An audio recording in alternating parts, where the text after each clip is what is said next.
Еще несколько лет назад Оксана Ильюб из Челябинской области и подумать не могла, что ее песни будут слушать тысячи людей. В 10 лет она увлеклась сложением стихов, в 16 впервые взяла в руки гитару.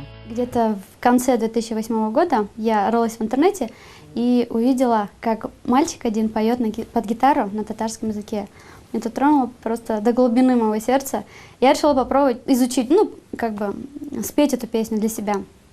Я ее сначала для себя пела, и однажды у меня родилась идея так же, как он, выложить это в интернет. Вот. Спела, выложила, и пошли комментарии. Сначала девушка перепевала чужие песни, а потом начала писать свои. Для того, чтобы писать песни, нужно переживание. Я как человек эмоциональный, нет, это не сложно, это просто рождается. Этому нельзя учиться, невозможно, это либо есть в тебе, либо нет.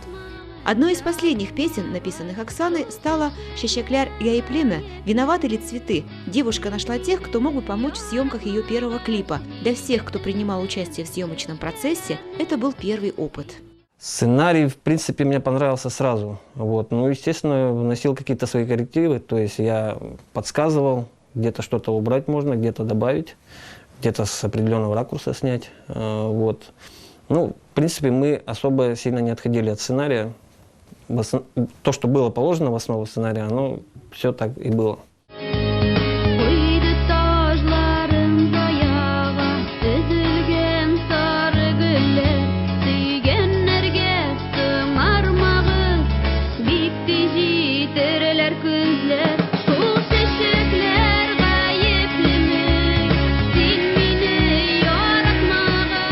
Выходу клипа радовались все – друзья, близкие, поклонники и коллеги по работе. Кстати, уже больше года Оксана работает в Конгрессе татар Челябинской области.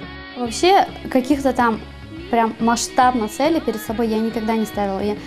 Передо мной не было таких целей, чтобы стать знаменитой, как там Салават Фатхидин, например, прорваться на эстраду. Никогда. То есть я себя никогда не видела на сцене. Мои самые смелые желания и мечты были это попасть когда-нибудь один раз хотя бы на сцену в Татарстане. Эта мечта южноуральской татарочки уже начала исполняться. Недавно она выступила на благотворительном концерте в Варске вместе с известными исполнителями республики. Зрители тепло приняли девушку с гитарой. А теперь Оксана мечтает написать песню, которая достучится до сердца каждого. Альфия Габдушева, Альбина Хохлова, Салават Киямов, Михаил Драков, ТНВ, Челябинск.